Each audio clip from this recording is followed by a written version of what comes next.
Bienvenue, c'est la première fois qu'on organise cette conférence de presse ici dans ce nouveau siège de l'OIV, ce que vous étiez historique de la maison, peut-être vous êtes surpris des nouveaux locaux et je vous donne la bienvenue. Avant de commencer, je voudrais souligner que les données se réfèrent exclusivement à la production de vin, sans les jus et sans les mous. Les données que nous allons vous présenter pour les années 2018 et 2019 sont encore susceptibles d'être modifiées. Les statistiques officielles mettent généralement 2 ans à être consolidées. Ainsi, dans toutes les diapos qu'on va vous présenter, nous verrons pour 2018 une donnée provisoire et pour 2019 une donnée préliminaire. C'est la terminologie statistique quand on n'a pas ces données qui sont révisées en arrière. Mais c'est très important de donner les chiffres dès qu'on les a. La présentation des volumes de production regroupe l'ensemble des pays qui ont une production supérieure à 1 million d'hectolitres et pour lesquels l'information a été disponible.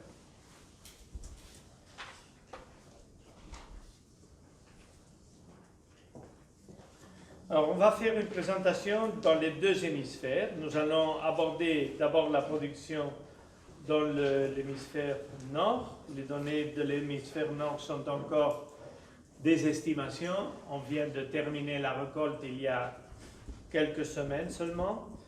Et nos estimations sont la base des récoltes de ces dernières semaines. Alors, elles ne sont pas tellement... alors que dans l'hémisphère sud, les données sont déjà plus consolidées parce qu'il y a 6 mois de décalage. Ici, nous verrons l'évolution de l'Union européenne. Voici la présentation de l'évolution depuis 2014 de la production dans l'Union européenne à 28, qui représente environ 60% de la production mondiale. Pour rappel, en 2017, nous avons eu une année exceptionnellement basse. Vous voyez ici, 141 millions d'hectolitres en raison des incidents climatiques qui se sont enchaînés dans les vignobles, alors qu'en 2018, nous avons une chiffre de récolte qui a été très haute. Alors, ça provoque un dent de scie ici plus pointu que dans les années précédentes. La production vinifiée en 2019 de l'Union européenne est estimée à 156 millions d'hectolitres, soit un 15% environ plus bas par rapport à 2018. Cette baisse de production est due, et on va la voir dans les 3 premiers producteurs de l'Union européenne qu'on va voir à continuation. Il faut noter que la production de vin en 2019 de l'Union européenne est juste en dessous de la moyenne des volumes des vins produits durant la période 2014-2018. Voilà maintenant les plus grands producteurs de l'Union européenne, ce sont l'Italie, la France et l'Espagne. Ils ont diminué, les 3, par rapport à l'année précédente. Et nous allons voir en bas les comparaisons de ces mêmes années par rapport à l'année précédente et à l'année et aux 5 dernières années. 2017 a été une année exceptionnellement basse pour la production de vin dans l'Union européenne en raison des incidents climatiques. Et on le voit dans les 3 premiers pays. Dans la partie inférieure, nous voyons ces 3 pays représentent 80% de l'Union européenne. C'est très significatif. Avec ces 3 pays, on peut faire un peu des contre-prévisions. Dans la partie inférieure, nous voyons l'évolution des volumes de 2019 par rapport à 2018, en rouge, et par rapport à la moyenne quinquennale en bleu foncé.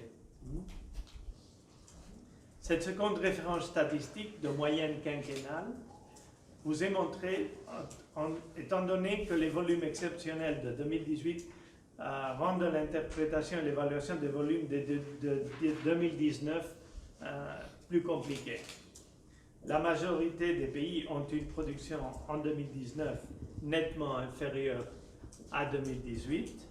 C'est le cas pour l'Italie, la France et l'Espagne qui ont subi des conditions météorologiques délicates, surtout à la fin de la période du printemps, trop frais et pluvieux, et au contraire, un été très sec et très chaud. Nous voyons que la production en 2019 est en baisse non seulement par rapport à 2018, mais aussi par rapport à la moyenne quinquennale de 2014 et entre 2014 et 2018. Et maintenant, nous allons voir les suivants pays qui font partie de l'Union européenne. La situation elle est plus contrastée. Voilà ici la production de ces pays qui ont plus d'1 million d'hectolitres. Et le même... Ici, nous voyons la situation dans l'Allemagne avec 9 millions d'hectolitres, la Roumanie avec 4,9, l'Hongrie et l'Autriche qui ont produit moins de vin qu'en 2018 et qui restent tout de même au-dessus de leur moyenne sur la période 2014-2018. Par contre, au Portugal, il y a une situation exceptionnelle, pas exceptionnelle, mais séparée des autres, une analyse nécessaire, peut-être l'orientation face à l'Atlantique. C'est avec 6,7 millions d'hectolitres serait une exception parmi les pays de l'Union européenne, car sa production en 2019 est à la fois au-dessus de 2018 et de son moyenne quinquennale. Et ça fait déjà 3 années que le Portugal a ce comportement. Enfin, nous avons là, sur le coin, la Grèce, qui montre une tendance baissière, qui est en corrélation avec la diminution de sa surface des vignes.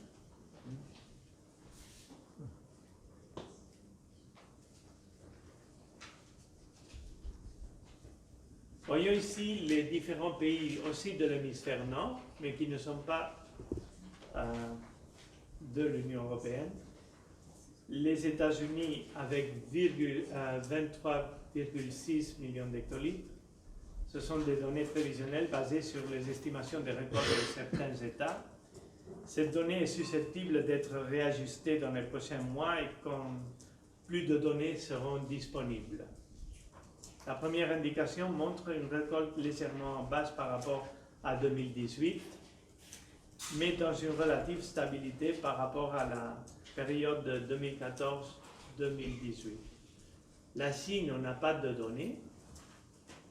Comme d'habitude, à cette période, l'OIV ne dispose pas de données confirmées pour la Chine, donc je ne vais pas faire de commentaires sur la vendange dans ce pays, même si c'est un pays important du point de vue de production.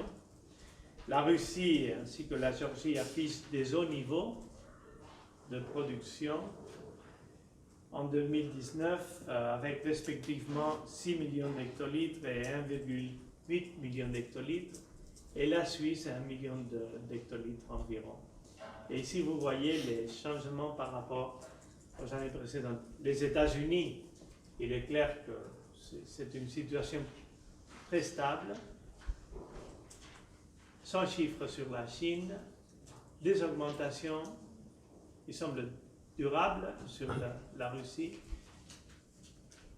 indiquer que la Géorgie a des fortes augmentations qui ne sont pas seulement de cette année, mais c'est aussi une tendance. Et la Suisse, avec son 1,1 million d'hectolitres, qui affiche une forte production, certes inférieure à 2018, mais qui dépasse de 10% sa moyenne quinquennale.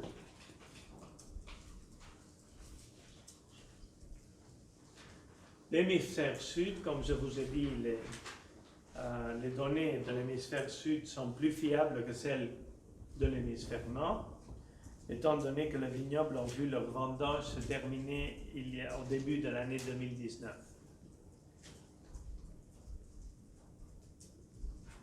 Voilà l'historique de production dans l'hémisphère sud,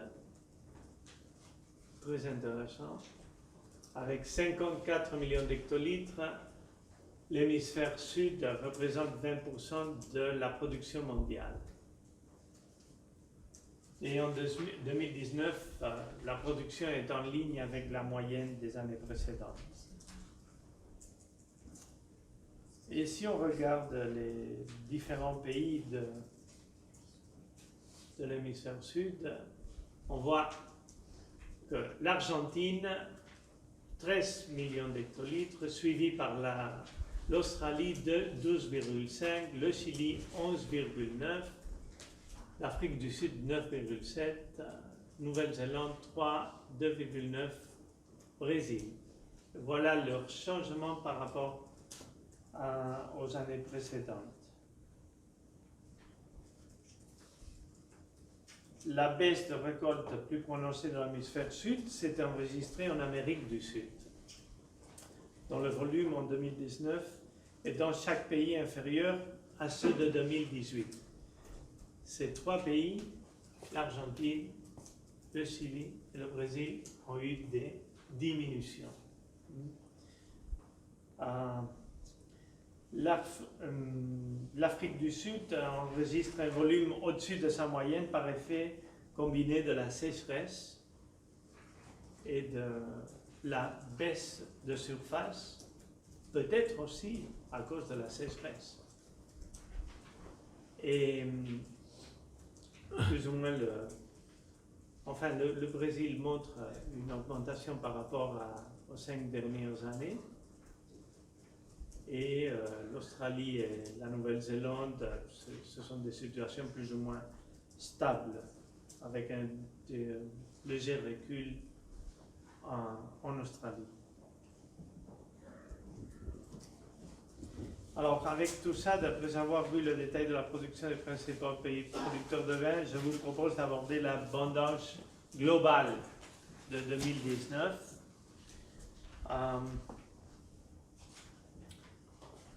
Vous voyez un historique de tout le siècle. Les dents de scie qui se prononcent à partir de 2011. Vous voyez là, ça semble plus dramatique peut-être. Et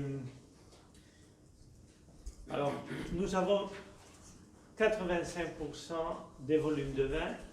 Avec ces chiffres que nous avons, une première fourchette d'estimation de la récolte de 2019 peut être dressée et se situerait entre 258 et 267 millions d'hectolitres. Au milieu de cette fourchette, la première estimation de production mondiale de vin pourrait être de 263 millions d'hectolitres. Si nous attendons à ce chiffre, nous avons un recul de 10% par rapport au volume vendangé en 2018. Ce sont les estimations que nous faisons. En conclusion, après 2 années où les productions de vin ont conclu des conditions particulières, d'abord une année très défavorable en 2017, et ensuite une année très propice en 2018, la récolte mondiale revient à un niveau qu'on peut qualifier de normal, en ligne avec les volumes enregistrés pendant la période 2007-2016. C'est la conclusion que nous vous proposons.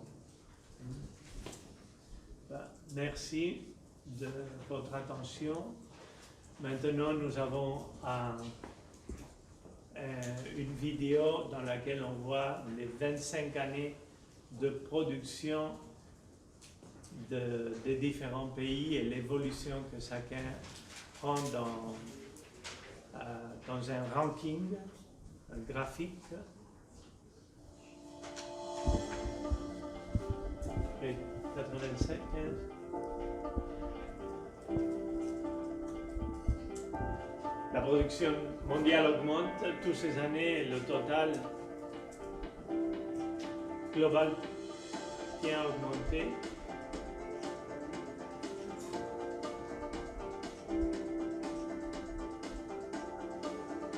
Les changements, c'est plus dynamique dans cette zone que dans la première, qui est plus stable. Les grands champions restent. C'est intéressant de voir ça, ça donne une idée. Merci de votre attention. Et je suis prêt à prendre les questions que vous allez me proposer. Ah, ça c'est la partie publicité. Avant de commencer les avant, il faut faire la pause publicité. Non, mais c'est très important. Santiago de Chile, novembre 2020. Le Chili va récupérer sa stabilité, j'en suis sûr, à partir de la semaine prochaine. Vous êtes tous invités à venir à Santiago et moi-même peut-être j'irai la semaine prochaine. Et enfin, c'est une opportunité pour connaître le pays, pour connaître les vins du Chili. Le Chili a démontré pendant les dernières années sa capacité de produire des grands vins. Et c'est très intéressant dû à sa disposition dans l'hémisphère sud. Alors, 43e congrès mondial de la vigne et du vin, novembre 2020 à Santiago de Chile. On revient à la partie informative. Merci de votre attention. Alors, question? Madame, vous pouvez vous identifier si moyen est de... Birte Johnson, journaliste indépendante, je travaille pour la presse française et allemande. Et j'ai une question par rapport à la Chine. Parce que je me souviens très bien dans des présentations des années précédentes, la Chine prenait une place très importante dans les statistiques, notamment à un moment donné dans les top 3 des producteurs. Or, quand je vois votre dernier petit film Dynamique, elle atterrit à nouveau sur la dernière place. Alors, j'avais bien compris auparavant que les chiffres n'étaient pas vraiment fiables en ce qui concerne la Chine, mais elle était quand même considérée, même dans vos statistiques, comme un des top 3 ou top 4 producteurs du monde, et tout le monde s'affolait en disant les Chinois vont nous dépasser, etc. Or, ce que je vois maintenant dans vos statistiques, c'est exactement le contraire qui se produit. Alors, est-ce que vous avez quand même une interprétation de ça? Alors, je vais vous faire une réflexion parce que peut-être vous confondez certains chiffres de production de vin avec celles que nous présentons tout le temps dans des autres présentations sur les surfaces de vignobles. Oui, je sais qu'il y a... Sur les surfaces de vignobles, nous avons des très bonnes dates et des données qui sont... la Chine, elle est située là où ça lui correspond comme deuxième puissance mondiale, ce qui est très important. Mais la proportion de production de vin elle ne suit pas cette capacité, ce potentiel de surface. Hein. Et en plus, les chiffres de transformation en Chine sont très difficiles. Alors, c'est peut-être ça ce qu'il faut tenir compte sur la Chine. Puis, les chiffres que nous avons sont toujours presque avec un an de décalage. Et quand on donne ces chiffres, c'est toujours avec... On pourrait avoir présenté les chiffres de l'année passée. Mais peut-être la méthode ne serait... Peut-être, Giorgio, si tu peux répondre à cette question méthodologique, je crois qu'il faut prendre la Chine dehors de l'analyse, même si elle est très importante parce qu'elle dépasse le million d'hectolitres. C'est une question méthodologique qu'on a décidé pour faire des bons chiffres. Tu as quelque chose à dire? Non, mais si vous voulez, on peut avoir un référent après. Oui. C'est ça. Oui. Sur le chiffre, on a toujours présenté. Et je m'ai été présenté comme troisième ou deuxième correspondant de temps. C'était la surface. Et donc, Et ce qui est rigolo, c'est que justement, il y a ce décrochage entre la surface ben, de planter et la... Non, mais c'est le le raisin de table très important. Ils se sont mis à produire aussi pas mal de raisins secs. Puis, et puis, il semble qu'il y a moins de production de vin encore. Alors, il faut regarder ça avec beaucoup d'attention et méthodologiquement, je crois que c'est mieux de laisser la Chine dans un an de... Et si vous voulez faire des comparaisons, vous prenez les années précédentes et on prend la chiffre qui elle est consolidée, hein, de 13 millions d'hectolitres. Quel était la chiffre de production de vin de l'année dernière autour de 9 millions de tonnes. Oui. S'il faut faire des études autour de 9 millions d'hectolitres, mais... Donc comment est-ce que vous devez intégrer ça dans 2019? Est-ce que ça veut dire que c'est artificiellement bas parce que le Chine n'a pas inclus, ou est-ce que vous devez estimer un chiffre dedans pour le total mondial? Je crois qu'ils vont... La chiffre, quand nous l'aurons, on va la distribuer naturellement. Il n'est pas compris dans vous n'avez pas distribué l'année dernière Oui, elle est incluse de l'année dernière. Oui, dans l'estimation, oui. C'est une question méthodologique et je crois qu'il faudra que tu... Oui, non, alors la Chine, il est inclus dans l'estimation, mais on n'a pas la donnée spécifique. Donc on l'a tenu en compte, clairement. C'est un chiffre. Les 263 millions d'hectolitres, il tient en compte aussi la Chine, qui est estimée. Alors que pour les autres pays, on a des chiffres plus fiables, donc on n'a pas dû les estimer. Quels sont les phénomènes climatiques qui expliquent une baisse aussi importante de la production européenne, France, Italie, Espagne? Bon, ce sont des phénomènes, il n'y a pas la personne de viticulture ici, mais qui se produisent dans les moments plus sensibles de la vigne. Alors si à la fin du mois de, je ne sais pas, c'est mai, où on a des moments qui ne sont pas propices à la phénologie de la vigne, et puis encore, on a des étés tellement durs, et dans des moments avec des sécheresses et des chaleurs qui ne favorisent pas ni la production, ni enfin, toutes les étapes qu'il faut suivre, non, qui accompagnerait très bien la physiologie de la vie. En général, ceci peut avoir des différences par les régions, mais en général, si on prend ce 90% qui représente les 3 grands pays, et qui sont dans une partie du monde très petite, parce que c'est l'Italie, la France et l'Espagne, c'est là, alors c'est facile à voir que les phénomènes climatiques ont eu une incidence énorme. C'était une sécheresse exceptionnelle. Je ne sais pas si exceptionnel parce que ce n'est pas celle de 2017. Mais on revient, comme je dis, on revient à une production moyenne, mais beaucoup moins que l'année dernière. Et ce sont des interprétations à partir des phénomènes climatiques. Parce que la surface, elle est permanente, surtout à cause de la législation européenne. Dans les autres pays, les surfaces peuvent changer de façon plus flexible. Monsieur. Donc le Céridon est intéressant parce qu'il montrait, donc, comme vous indiquez, une certaine stabilité sur la première partie de la période et après une volatilité accrue. Ça me semble, si je regarde que juste la graphique.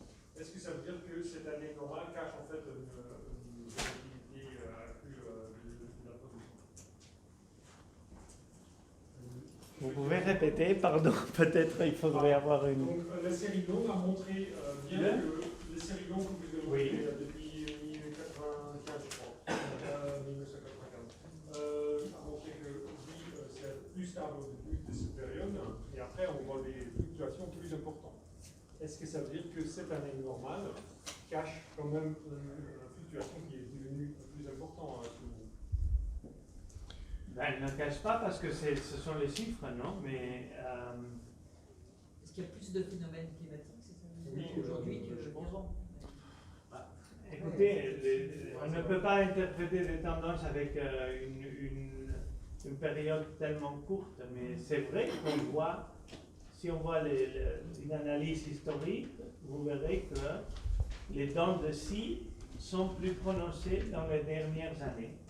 Est-ce qu'on va vers une autre période de stabilité ou on est dans une tendance cette année seulement vers le bas et que l'année prochaine on va avoir une... Ça, je ne peux pas le dire. Ça, on ne peut pas faire des prévisions sur ça. Mais c'est vrai que, je ne sais pas, si on regarde le segment des 4 ou 5 dernières années, on a des plus grandes dents de scie que dans les années précédentes. Par contre, l'hémisphère sud, non. Il y a seulement le phénomène del Niño qui a une incidence en 2016. Vous l'avez vu? Ouais, sauf que là, Je ne l'ai pas dit, mais c'est vrai que là, il y a une seule vallée dans presque toute la... sauf que là, aujourd'hui, cette année, parce que c'est intéressant que l'année prochaine c'est en Chine, mais le Chili et l'Australie ont des sécheresses historiques, tous les deux. Voilà. Ça, c'est surtout l'hémisphère sud, une tendance vers le... C'est le 20% de la production mondiale. Ça, c'est 54 millions d'hectolitres, c'est quand même des pays européens. Mais de toute façon, il y a ici un petit phénomène climatique, bon, une petite incidence là. Et là, on peut l'attribuer exactement. C'est le phénomène del Niño. C'est intéressant, hein? Et c'est pointu là. Donc pour vous, le lien avec le changement climatique n'est pas encore à faire. Non, pas avec les chiffres de production. On peut voir le changement climatique avec d'autres chiffres.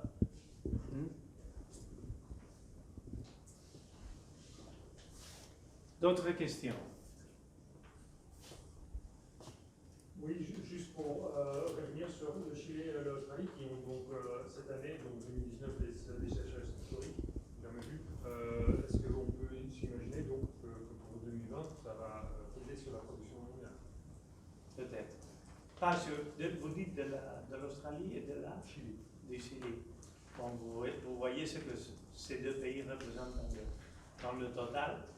Ce sont des pays importants, mais qui n'ont pas un poids énorme dans la production mondiale. Oui, dans le marché.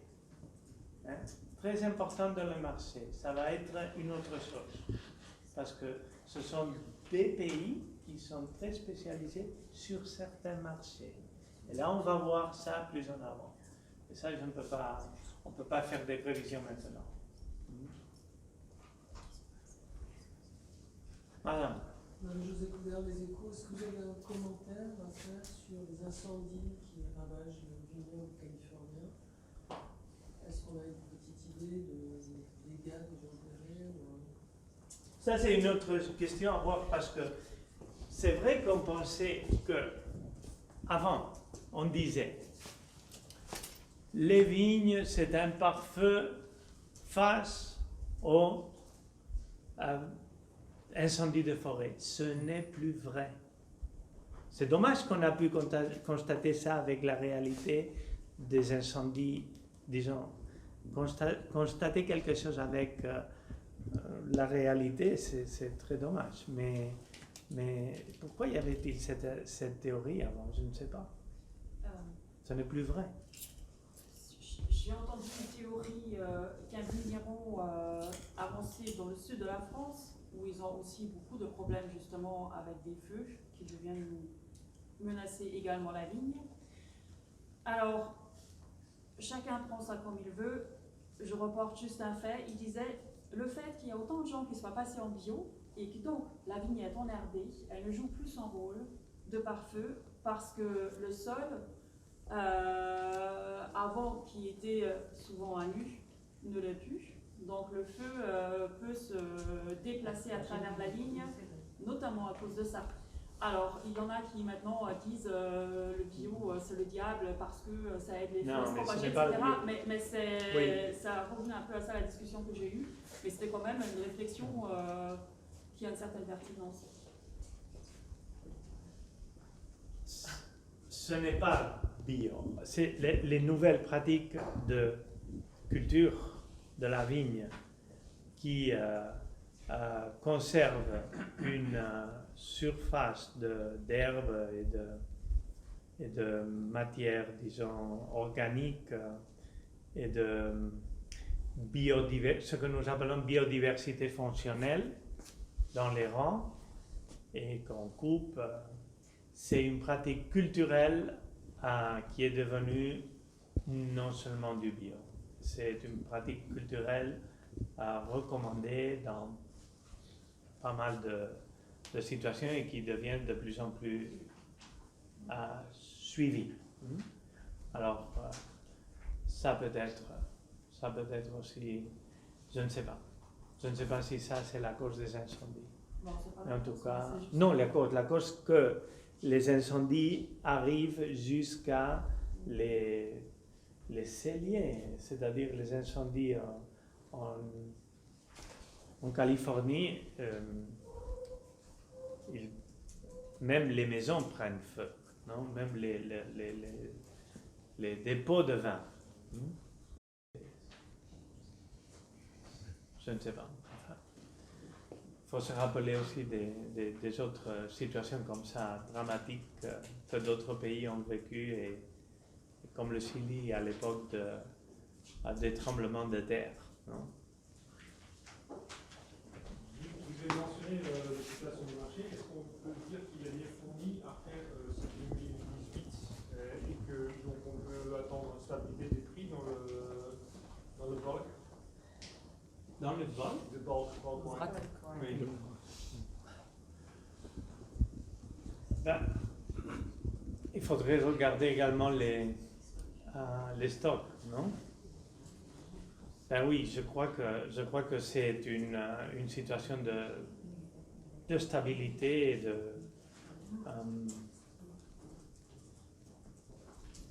on ne fait pas de prévision, mais je crois qu'avec une chiffre moyenne, disons, des années précédentes et qui arrive à un niveau plus ou moins normal, on aura une situation de prix, je ne sais pas.